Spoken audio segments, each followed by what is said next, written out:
Ayan, hello mga ka-DIY, welcome to my channel, Rogin DIY TV Mix. For today's video mga ka-DIY, no?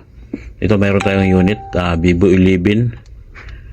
Vivo 11 i. Ayan. Ang problem nito mga ka-DIY battery, ayan, 100% na yung battery, no? Full charge na siya. Pero pag tinanggal natin to, ayan, ka-open siya eh.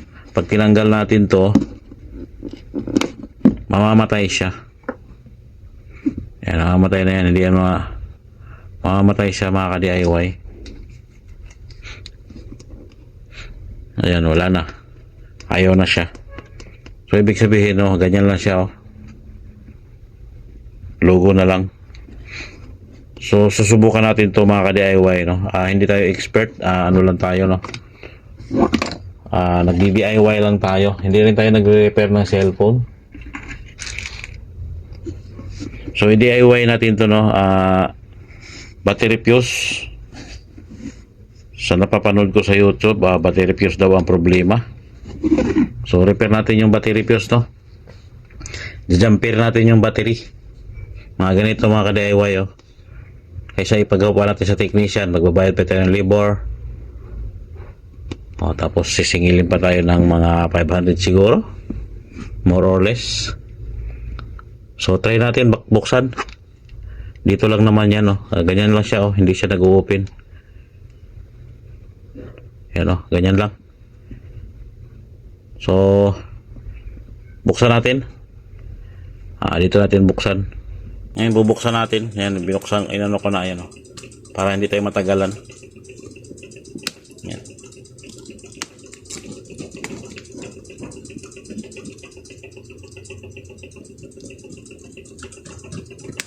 Ayan.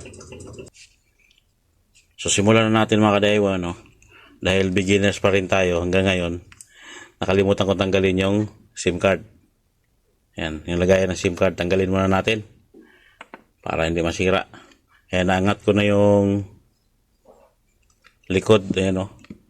Pero nakalimutan ko yung lagayan ng SIM card. So, ganun talaga mga ka-DIY, no? Mayroon talagang ganun. Dahil hindi pa tayo sanay. Ayan. Ayan, baklas na po.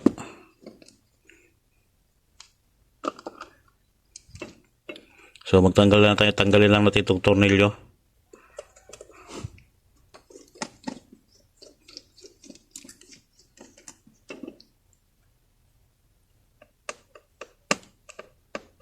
Ayan.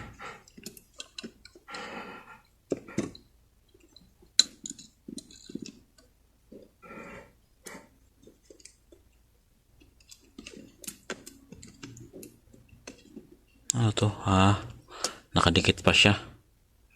So, ganyan na lang. May dikit. Tanggalin muna natin tong fingerprint. Yan. At ilayo natin to. Ito yung battery niya mga ka-DIY, no? Binuksan na yata to mga ka-DIY. Parang ano na siya. Ayan. So, parang maganda pa naman yung mga nakadikit niya. Tanggalin natin yung battery para madali gawin. Ayan. Ito. So, parang ginawa na mga ka-DIY, no? Ayan, o. So, buksan natin to. Subukan natin kung natanggal na yung fuse nito.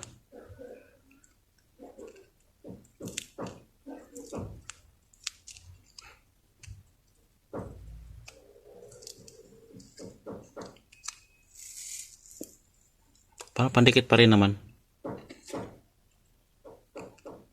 So, open natin to. Dandahan.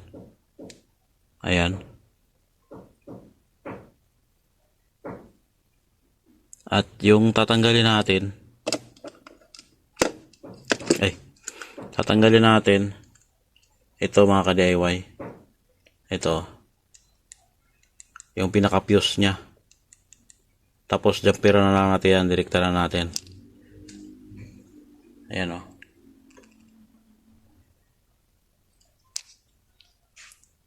Ito. Napanood ko lang din to sa YouTube mga ka-DIY. Kaya tinundaan ko lang. Ayan yung ano na yan o. Ayan o. So tatanggalin natin yan no. Saksak muna natin yung panghinang natin.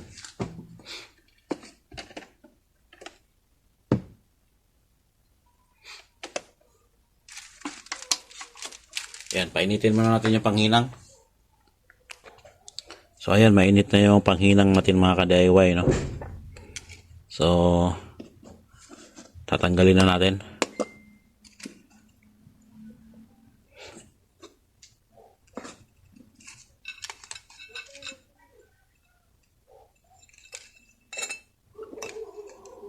Yan, ito tatanggalin natin to.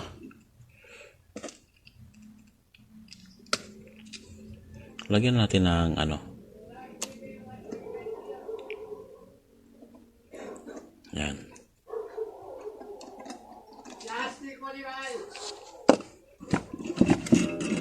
Ayan, mainit na yung panghinang natin. Tanggalin na natin siya.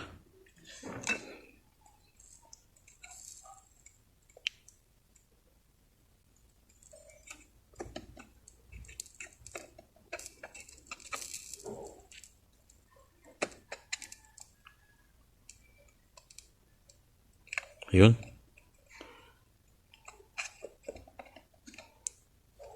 Ayan. Ayan na siya mga ka-DIY, no? Ay, kita ba? Ayan.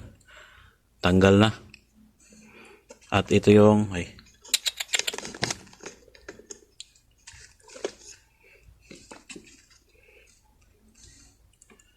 At ito yung jajampera natin. Ito. Tsaka dito. Ayan. Ayan ang jajampera natin. Okay. Gamit tayo ng lead. Safe naman daw to mga ka-DIY. Marami nang gumawa nito. So, gawin din natin.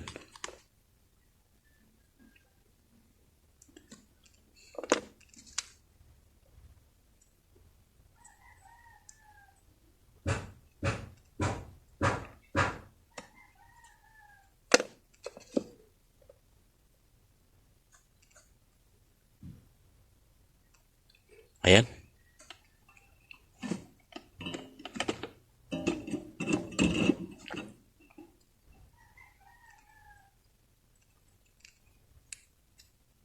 Ito siya. Ayan. Ayan, jumper na yan. Ayan. Dito natin tinanggal yun eh. Jumper na, okay? Balik na natin yung dikit niya. Ayan, dikitan na natin para di mag-ground.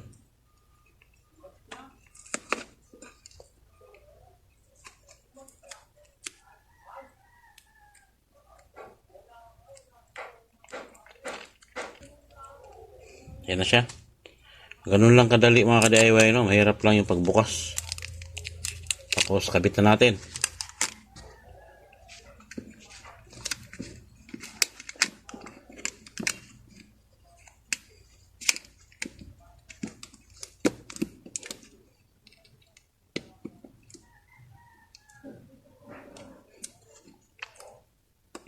Ngayon, try natin kung ma-open.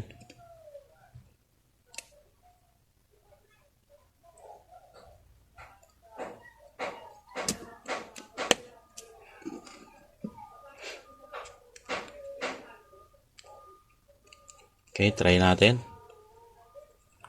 Ito yung switch niya.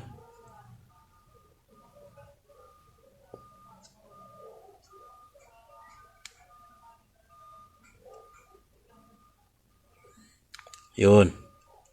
Pag nag-open siya mga ka-DIY, success tayo, no? Yung tinanggal natin, yung pinaka-fuse lang. Yan, ito lang tinanggal natin, no? Maliit na pisa. Yun. Ayun mga ka-DIY, nag-open siya. Kanina ayaw niya mag-open. Pero ngayon nag-open na siya. Sabi nila makunat na daw, malubat to. Ha? So ganun lang mga ka-DIY, no? Balik na natin. Ayan, no? Oo. Sira na yung LCD niya mga ka-DIY, no? Pero pwede pa siyang gamitin. Papalitan ko rin to ng LCD. Pakita ko na rin sa inyo kung paano magpalit nito, no? Kabit na siya mga ka-DIY, no? Ayan, no? Okay na siya mga ka-DIY. Ayan, hindi na siya namamatay, oh. Password. Ayan. Ayos. So, ganun lang, no? Fuse lang tayo, no? Fuse lang ang, problem. So, ayan mga ka-DIY. Maraming salamat sa panonood. Please like and subscribe. Bye-bye!